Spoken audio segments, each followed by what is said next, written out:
So there's been so much amazing feedback and support recently on the channel, and I have to thank you guys for that. Yes, you. Thank you so much for that. But out of all of that support, there have been a lot of questions, right? A lot of questions, a lot of stuff about Team Builder.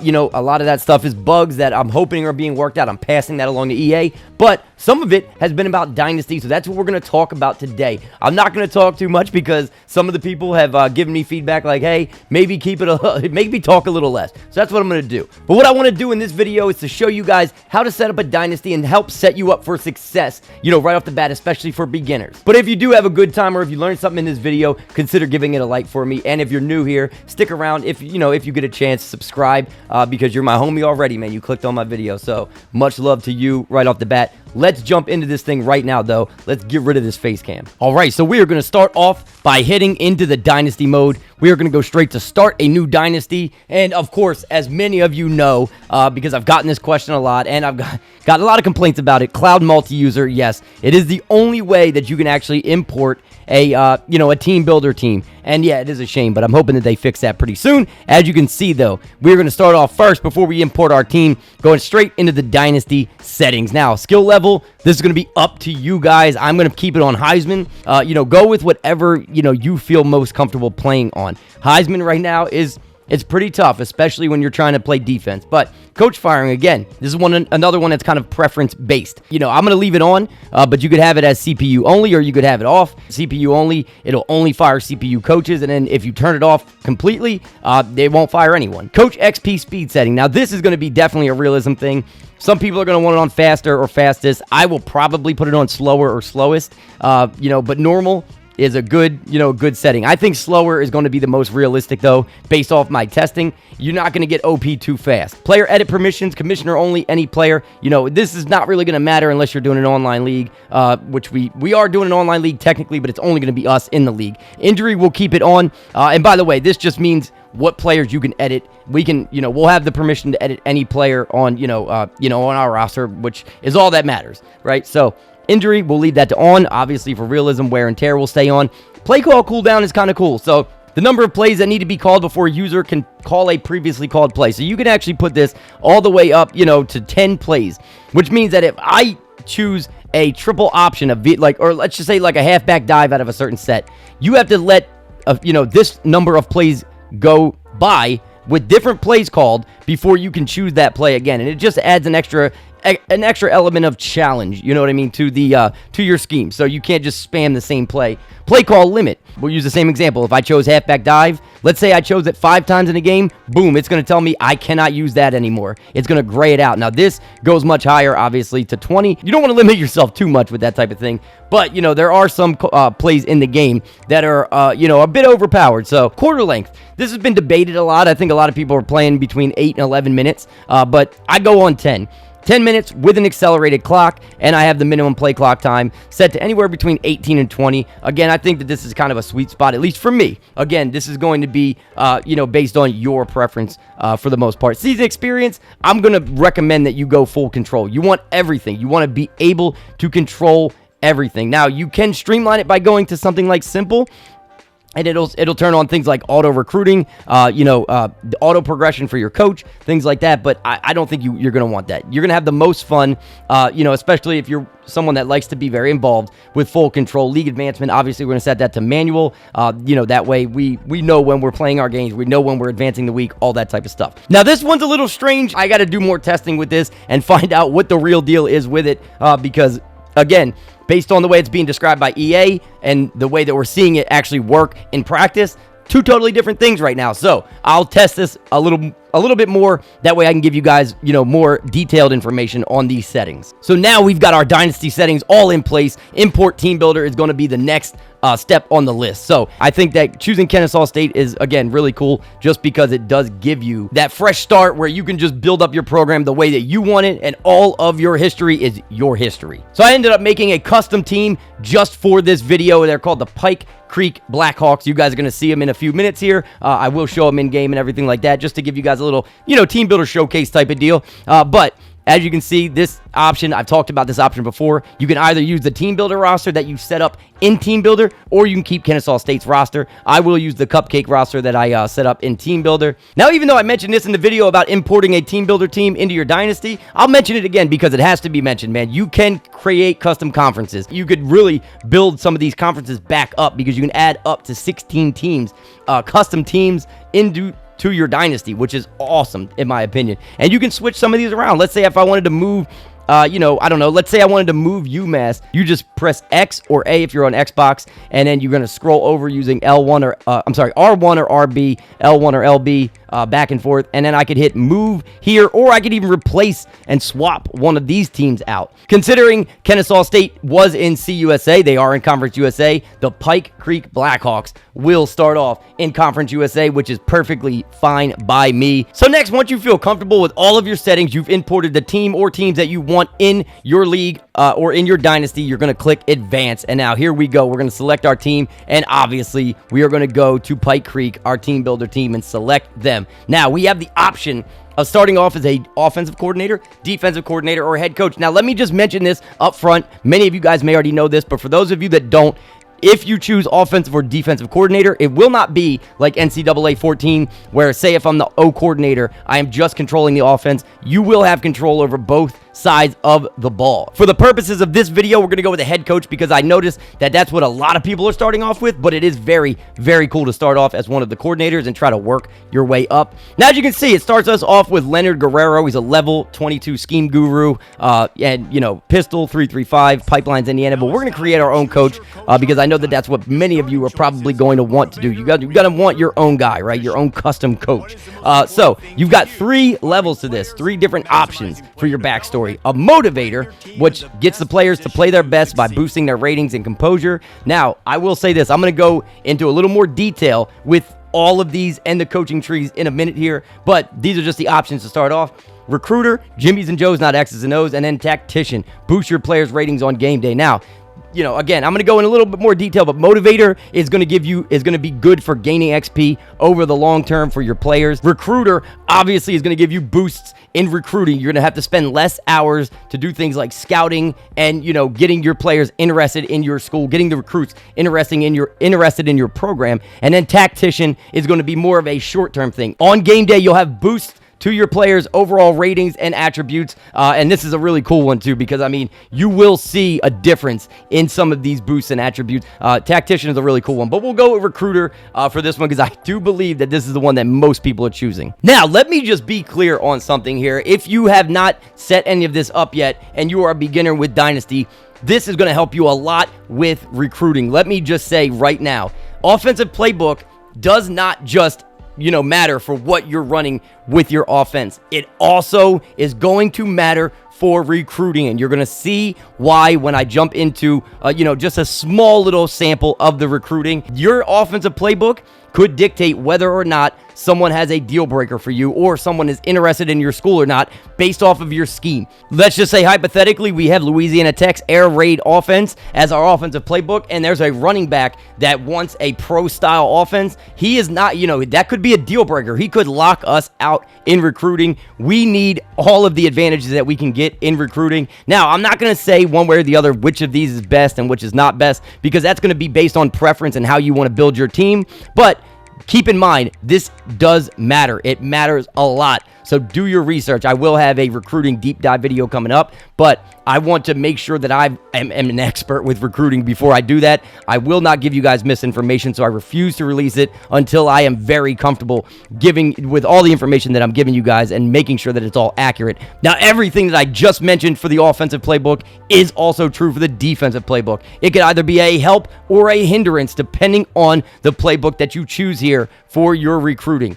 Now, so keep in mind, it's not just about, what you want to run on defense. That is very important, but also keep this in mind for recruiting because there are going to be some recruits. Obviously, it's hard to predict that because you don't know what your recruiting class is going to look like. I just want you to know that this does matter. Now, alma mater does not matter really that much for, anything about the Dynasty, at least from what I've seen so far. And University of Delaware is not here, so I'm just going to go with Penn State. That's next closest. Pipeline, however, very, very much matters, okay? Your pipeline is going to influence your recruiting heavily, okay? Now, let's say hypothetically at Kennesaw, if I go to choose like a Florida pipeline, which is something that would be, would be in our benefit. North Florida, very close to Georgia. This would be in our benefit. But as we go through this, though, you're going to see that some of these pipelines might not really make a whole lot of sense to you. Like, for instance, you might look at Big Apple and you might say, oh, I'm not, what is that? Of course, New York comes to mind, right? But this is going to be New York and New Jersey. Big Sky, same thing. You might not really know what this is. I'll put a graphic on screen for you guys that breaks down each of these pipelines and what they correspond to as far as region goes or state goes.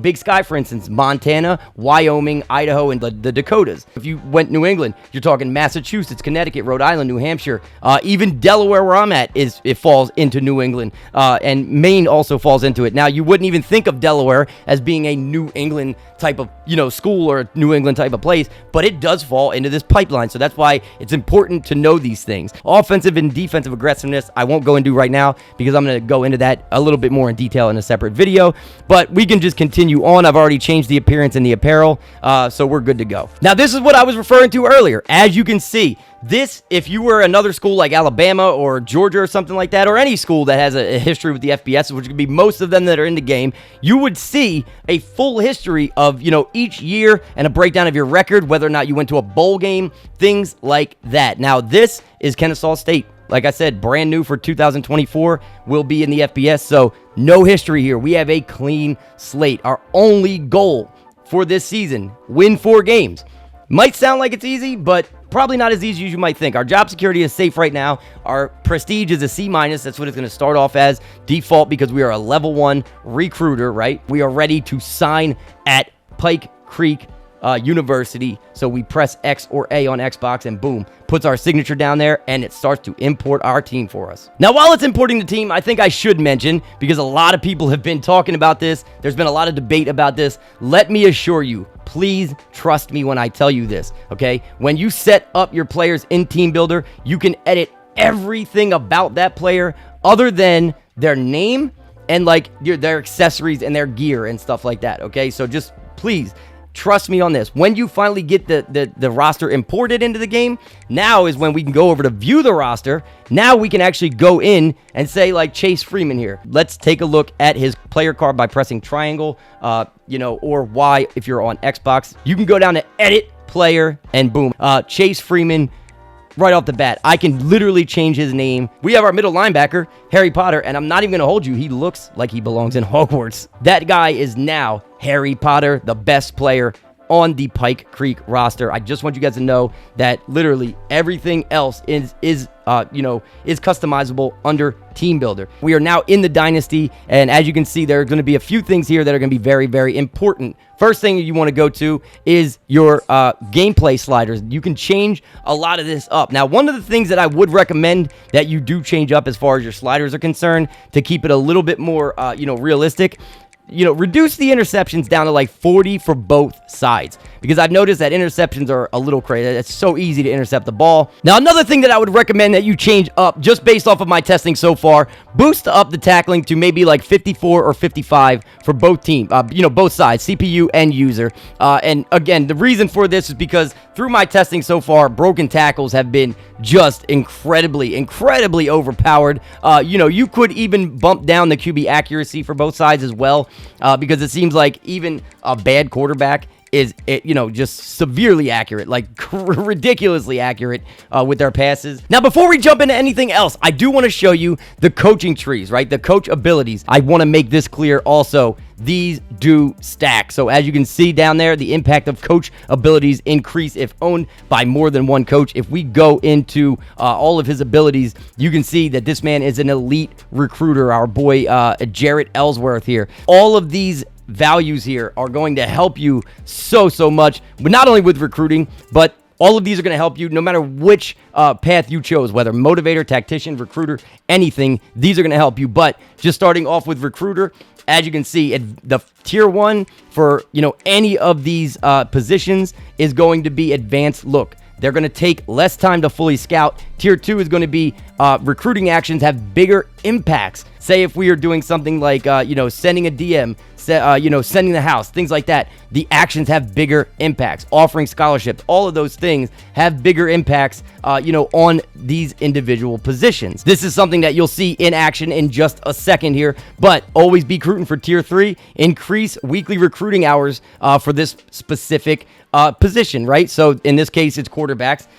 That is going to matter a lot because you're going to be starting off with a certain number of hours, and if you're a lower tier school, that number of hours is very, very little. So these, I'm telling you, these abilities are going to help you out a lot. And then, of course, tier 4, magnetic personality, they're going to get a lot of interest from the gate for any specific position when they're at tier 4. So we're going to go right into the recruiting and already have interest from, let's say we did it for running backs. We're going to have interest from running backs if we have tier 4 right out of the gate without doing anything, right? So we might even be in their top schools just by having this, and especially if we've stacked it, there's a very good chance of that. But one thing that I want to give you, a tip, and I'm sure you maybe have heard this already, but it is super important. It's a very good idea to not only look at what your other, what your coordinators have, in these categories already, but also you want to start off with a position that has multiple players at that position. So for instance, defensive line encompasses, defensive ends, nose tackles, the edge rusher, all that stuff. Another good one, offensive line literally gives you guards, tackles, and centers. So, if you were to go with quarterback, which I know is going to be enticing, okay? I get it. Quarterback skill positions are going to be enticing. But if you go with that, you're literally just giving yourself these boosts for that one guy, that one position, that one starter that you're looking for, as opposed to something like defensive line, where you could literally shore up your D line in one recruiting class just by giving yourself these boosts. Taking a look across our other coaches, though, let's just look, because this guy is a recruiter and a motivator. He's got both unlocked as of right now. He is an elite recruiter, though, so let's take a look. He literally has elite in all of the offensive categories. He's tier 2 in each offensive category, and he is tier 1 elite in each of the offensive categories and tier 2 elite in receiving. That tells me that we should probably spend our points right into the defense for recruiting right off the bat, because again, we have our O coordinator that's really going to help us out with recruiting on the offensive side of the ball. Now looking at our D coordinator, he's a recruiter as well. This is going to break it down for us very, very nicely. We know now that linebacker is going to be our best option here. The only thing that we're missing is linebacker and specialists, okay? And our D coordinator has defensive line at tier 1. He's got the secondary at tier 2. Linebackers is all we are missing. That literally tells me that we need to grab linebackers as our first upgrade. Let's purchase that for our 5 points, and boom. Take some less time to fully scout on tier 1. So now if you look across the board at our entire staff, we literally have at least tier 1 in each and every position, with the exception of kickers and punters. And I don't want to downplay kickers and punters, but we at least have the positions that most people are going to find important. Now, as we look through a few more of these options, a few more of these trees that are locked for us, of course, for now, you'll see talent developer. This one's big because this one is going to be, help you to develop, not only develop your talent, but acquire talent. So transfer portal, they're going to be more interested in you depending on the position that you unlock, right? Now, you also get different tiers in this as well. There are unlock requirements, so as you can see, we have to actually have 2 players drafted in the first round. We have to spend 25 in motivator and spend 25 in recruiter, which we've already spent 5 of, just to unlock talent developer. Now, as you can see, motivator, which was one of the, stock options in the beginning, along with tactician, motivator, culture setter, who is strong in player development. Now, as you can see, that's something that we would have to unlock. We'd have to actually purchase that, which we can't as of right now. Same goes for tactician, which we discussed a little bit earlier. We would have to have 10 points to unlock either one of these to start actually building up our tree and our abilities and stuff like that. But as you can see here, another one is architect. Master at getting the most out of their players within a scheme, right? So that's a big deal. Like, if you... Let's say you have tier 1 in passing game, or whatever one of these that you have it in, whichever positions that you are, focusing on. If you have tier 1, they're going to earn additional XP for reaching their in-game goals. Tier 2 is going to give you a increase of a random skill cap when leveling up. And then tier 3 earn extra XP bonuses for every 3-game win streak, which is cool as well. Tier 4 gives you a chance to increase the best skill cap with a conference or a national title. So as you can see, your program is going to be unique to you. So whatever is most important to you, you're going to start seeing it based on what you're building out your tree to look like, right? And then the other one that's on here that I haven't talked about yet is strategist. You're going to get bonus points for each prospect visiting for a win. This ties right in to recruiting. So you got some unlock requirements here. Winning 4 bowl games is one of the requirements. Spending 25 in tactician and recruiter might not be as difficult, but winning 4 bowl games, that's a big one. And then of course, once you've done that, you're going to get boosts to visits for, you know, any position that you choose. Visits are going to have a bigger impact on them in tier 2. You're going to get bonus interest for every visit that player has taken before visiting you. And what that means is that they visited other schools, you're actually going to get a boost for that, which is awesome. Tier 4 gives you an increased chance to learn a dev trait on a certain player. So yeah, man, all of these things are so clutch. But again, this stuff is going to come later on as you get further into your dynasty. And of course, coordinators have access to the same abilities with the exception of those 2 elite abilities up here like program builder and CEO. Otherwise, you guys can stack the abilities all the way across the board with the rest of these trees. Now, I want to talk about the custom schedules really quick. I just want to throw this in there because this ends up being very important. I'm going to tell you why. If you see something like this where you've got week 7 open, change that. Change it. You want to open up one of these earlier weeks, and I'm going to tell you why. Early on in the recruiting process, you're not going to have the option to really bring guys in for a visit. But let's say, hypothetically, this San Jose State game, you feel like you can win this game, you're going to want to try to schedule this later in the year. Now, of course, later in the year, they're going to be mostly in conference games. But if you can find one that you think is feasible for you to possibly win the game, especially considering we're only a 68 overall right now, you want to put that later in the season. And again, that's because you're able to schedule your visits later in the season. So you could do this just by clicking on one of them. Let's say San Jose State. We want to either change that to a different school, different matchup, or have it open for a bye week. We will do that. And then we'll go to week 7. If you just find one here that you feel like maybe you could pull off the upset, because any win that you're going to get is pretty much going to be an upset. Everyone's going to be better than you if you've set this up the way that I have it set up right now, for the most part. But let's say like Navy or maybe even UMass or Troy, these would be, games that I would say maybe we could win it. FCS would also be a great one to bring in some some recruits for a visit, during that game if it's available to us. And lastly, of course, the one that everyone is the most interested in at this point is the recruiting and scouting of prospects. And of course, like I said, I'm going to do a deep dive video. I refuse to do it before I feel like I'm 100% well versed in the recruiting,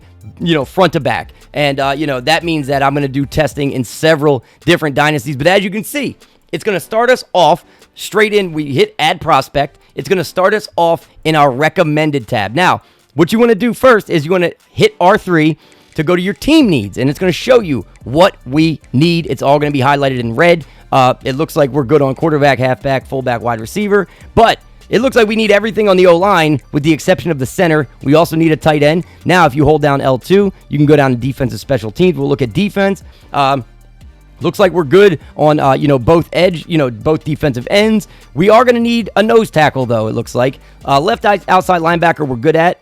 Middle linebacker, though, we need. So we're going to need a middle linebacker, an outside linebacker. We're going to need secondary with the exception of free safety. But if we do find a good free safety, we could always move him to strong safety. So basically, we're looking at the entire secondary at that point. So first things first, it's going to give us a list of recommended players. It'll start by giving you their national rank. So this guy is ranked number 3,159 in the nation. It'll give you their position. And if they're an athlete, I'm going to show you how a little trick where you can find out where they should be playing on the field and whether they're a team need or not, which is very, very useful. Give you their name, their star rating, and their interest in our school. So for this guy right here, for instance, if we sort this by interest, you can see Nick Rashid, a defensive back, which we do need defensive backs.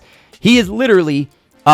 we are third on his list right now, which is cool, which is great. He's a 3-star prospect. He is open. He hasn't narrowed down his schools yet, but, as you can see, we are third on his list. Florida State and USF are above us. Florida State would be very, very tough because of their influence, but this is still very possible. His deal breaker, this is going to be so important. I was talking about this earlier, but deal breakers, proximity to home, we have it, A-, because as you can see, his hometown is Jacksonville, and we started off as Kennesaw State. Now, despite the fact that I actually have the team as a Delaware team, this is not going to matter, and I did see a comment that mentioned this, and you were absolutely right, whoever left that comment. Basically, with his deal breaker being proximity to home, we have it at an A-. We would definitely want to target a guy like this, and the reason for that is because Kennesaw, Georgia is about a 5-hour and 20-minute drive from Jacksonville, Florida. So, as you can see, our pipeline influence level is just a 1, and we're probably not going to have much more than a 2, if I'm not mistaken. If I sort this real quick,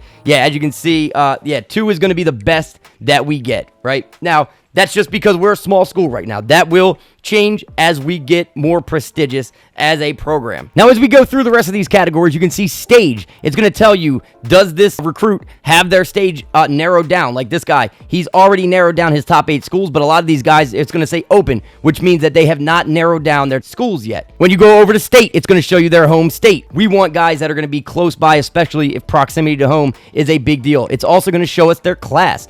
So you're going to have some guys here that are going to be JUCO, from junior college, sophomore, junior, but most of these are going to be high school. Then it's going to give us a very, very important one, which is scholarship offers. Do any of these guys have offers from any schools yet? And as you can see, the answer to that is no, because we have not progressed in recruiting as of right now. Don't always just assume that anything under the recommended is the end-all be-all. You want to go through these categories. By holding R2, we can choose to go by any state. We can also sort it by top prospects as well. As you can see, this is going to give us, a lot of 4-star guys, and a lot of them have us locked out. As you can see, let me just show you this since we're here and looking at it right now. You look at the bottom right corner. If that deal breaker icon is red, that means that the deal breaker, you have not met their criteria. Now, proximity to home is a big one for him. He's in Colorado. We're nowhere near, right? It's got to be at least a B- for him, and we don't match it. Now, another one, as you can see, this guy is nearby us, but his criteria is he wants to play for a championship contender.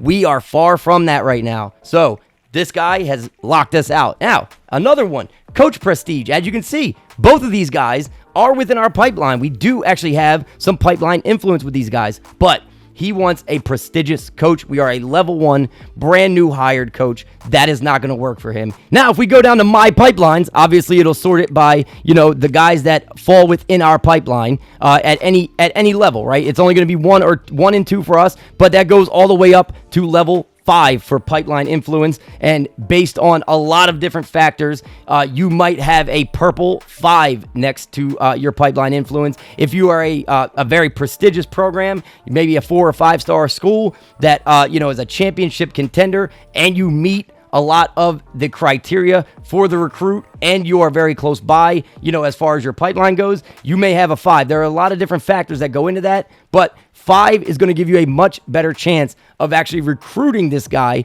and, having him commit to your school, should you be interested in him. Now, as far as the athletes are concerned, if we actually sort this by the athletes, we go down, hit hold L2, go to athletes, you will see, I'll sort it by their rating. We'll look at the, we got 3 stars in here and stuff like that, a couple that are interested in our school. But let's see, as you can see right here, run stopper, we know that that's going to be a defensive athlete. Scrambler, all right, here's a good example, right? We've got this guy, Trey Aragon. We know that he's a scrambler, so that tells us he's probably going to be a quarterback, right? So if we go check that, we'll go to QB, right? And look, and boom, there you go. Athlete right there. He is under quarterback. If you just go sort it by the actual position, athletes will fall under these categories, and in that way, what is most likely going to be the position that they're going to be best at, where they'll thrive. I don't want to get too deep into this because, again, I am going to do a recruiting deep dive video, so this is just kind of scratching the surface here, but I did want to show you again, like I was saying earlier, 450 hours is what we have for our school. We have 35 targets, which that's going to be the same across the board for any school, but the hours is always going to be different depending on your program. Brand exposure is another one of the deal breakers. We're not going to be able to give him a whole lot of brand exposure, and a lot of these 5-star guys are going to want stuff like that. They're going to want a prestigious coach. They're going to want a championship contender. Pro potential, there it is. Yeah, pro potential is another one, but let me find the one that I was referring to earlier. Playing time is actually very, very important to Tremaine Sankey, the 18th ranked recruit in the country. And as you can see, we've got it for him. We've got plenty of playing time for a guy like him. Even if he ended up being a bust, he'd still be a 4-star, which, by the way, so you guys know, if you say you were recruiting a 3-star prospect, if you get a green gem, that means that his stats more align with a guy like a 4-star prospect. If he has a red gem, he's a bust. That means he's going to have stats that are more in line with a 2-star prospect. So even though he's a 3-star, he could resemble a 4-star more if he's a gem. He could resemble a 2-star more if he's a bust. But again, these are things that I'll go a lot more in depth with when I do the recruiting video. But I did want to find one. Here you go, right here. Playing style. This is a deal breaker for Juan Delgado, a wide receiver. That means that the offensive playbook that we chose does not fit his criteria. It does not fit the scheme that he wishes to play in. Now, the reason I say offensive is because he's a wide receiver. If you were to find like a linebacker, let's say, that it was a deal breaker, you had the red icon, and it said that, you know, he locked you out, that means that the 4.25 that we chose was not up his alley. Now, talking about those hours, these hours are used up with basically anything that you want to accomplish with any given recruit. So as you can see, we, go to the recruit, starts with overview, we tab over by using R1 or RB to offer a scholarship. That is 5 hours right there. So as you can see, we go from 350 to 345. Now, there's so many other things that we can do after we've offered the scholarship, right? We can add actions such as searching their social media, DMing the player, contacting friends and family, and sending the house. Now, you can see over on the right-hand side that there is influence, right? We're going to have a lot of influence on this guy based on these things that we may want to do. Now, going over to scouting real quick, just to show you, you're going to see here that this right here is a cornerback. This is a defensive back. Now, our ability stack, so it's going to take 10 hours each time we scout. This one, though, is only going to take us 30 hours because of our ability. Some will take 40. Some could even take up to 50 hours. So, as you can see, those abilities are very important just off of the fact of how precious these hours really are, because recruiting is such a huge factor in determining the success of your school, and it's just as simple as that. Real quick with the scouting, you'll see I've scouted him, got 40% scouted. It shows me his short accuracy, and it gives me a range for things like his throw power, his awareness, for everything else. And these ranges are going to be anywhere between, it'll just be what his range is, and it'll narrow down the more that I scout him. As you can see, this throw power looks like it's anywhere between like maybe 75 and 90. You know what I mean? 75, 95 maybe. Then, of course, you can look at the abilities, the mentals, and a dev trait. And like I was talking about with the, the abilities earlier, it shows you right there. This trait can be learned early by purchasing the mind reader ability in the strategist archetype, right? We've seen that. We know how to get that. It does take quite a bit, but once you get it, you're gonna have a lot. You're gonna have a lot of things, at your disposal. And now here's a good example. I've got him 100% scouted, and as you can see, it showed up that he is a red. It gave him the red gem, which means it's kind of a bust, right? So he is a 3-star recruit, which means that he's basically got the stats or the attributes of a 2-star recruit. If it would have gave us the green gem, we would be looking right now at attributes that match more of what a 4-star recruit would be, right? But not for Shakir Grimes. He ends up being a red gem bust. I know I sound like a broken record. I'm going to go a lot deeper into all of this, once I come out with the recruiting video. But another thing you have here is transfer portal. It won't be available right now during the off season. You also can go over to My School. This is going to show you your school's ranking, and it's going to show you where you rank in these categories. Conference Prestige is our best grade right now because the CUSA is not the worst conference, not the best, but it's not the worst. It's mid, basically, and that's what we are. We're kind of like, actually, we're worse than mid, let's be honest. Now, I always want to set you up for success and never failure, of course, so one of the main keys that you want to take a look at when you're in this section, when you're going through these different categories, is players at risk. This means that they may transfer. And of course, as you can see, we've got Franklin down here. He's one of our right tackles, and he's a 72, which for our school is very good. We don't want to lose him. It's going to tell you under the factors how to improve, right? projected first round picks and second round picks, that's going to be very high for him, and it's going to reduce that risk of transfer. We also have down here playing time. We've got both of our halfbacks at risk of transferring because of playing time. Now, as you can see, if we hold down R2 and we go down to halfback, you can see it's going to give us the factors, how to improve this: graduating halfback seniors, halfback position group grades, committed halfback prospects. Again, like I was saying, all of that stuff is going to determine whether or not this guy wants to stick around. You got to get him playing time, and you want to try not to bring in too many, highly rated halfback recruits, because that's going to make him think he's not the guy. Also, keep in mind that your school's prestige value, like how many stars you have, directly correlates to all of these grades here. As you can see down here, it says team prestige is the composite value of all your My School grades, and we know that composite values just means that there's more than 2 factors involved for giving you the value that you need. Then, of course, last on the menu is top classes. This will start to unfold as the year goes along. As you can see, nothing yet because no recruiting has been done. I wanted this video to be more about Dynasty and less about recruiting because I am going to deep dive into recruiting at some point. But as you can see, our hours went down. We had 450 in the preseason. We only have 350 now each week during the season. So that is a big thing to keep an eye on, okay?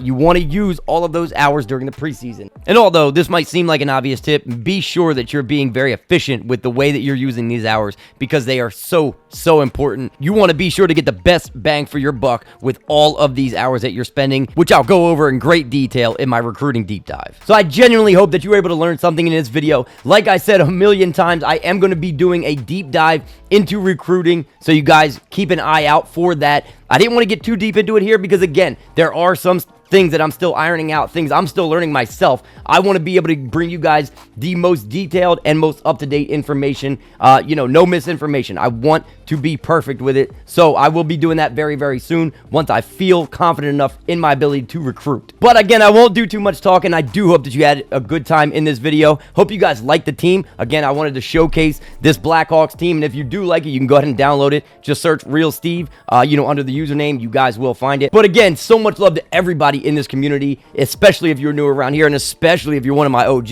You know that I love you guys so much, man. Just a quick reminder, man, if you did like the video, give it a thumbs up, and if you're new, stick with us, man, because I got a lot more coming. Cannot wait to make more college football and NBA 2K content for you guys, but until then, I'll catch you boys in the next one.